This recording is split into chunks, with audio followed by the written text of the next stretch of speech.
Sa simula, akala natin normal lang. Bagyo, lindol, sunog, tagtuyot, parte ng mundo. Pero habang tumatagal, parang may pattern, parang may babala.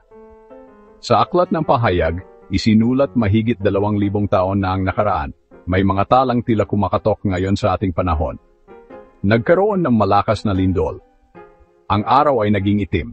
Ang buwan ay naging dugo. Pahayag 6:12. Nasunog ang ikatlong bahagi ng mga puno. Pahayag 8. Ang araw ay pinahintulutang pasuin ang mga tao. Pahayag 16:8. Tanda lang ba ito ng pagbabago ng klima? O may mas malalim itong kahulugan? Ang mga propesya ba ng Biblia ay nagsisimula ng matupad, at nakita ko nang buksan niya ang ika-6 na tatak.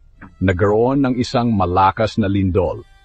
Ang araw ay naging itim na parang telang sako, at ang buong buwan ay naging tulad ng dugo. Tumunog ang unang anghel, at nagkaroon ng granizo at apoy na may halong dugo na ibinagsak sa lupa. Nasunog ang ikatlong bahagi ng mga puno at lahat ng luntiang damo. At nahulog mula sa langit ang isang malaking bituin na nagniningas na parang sulo.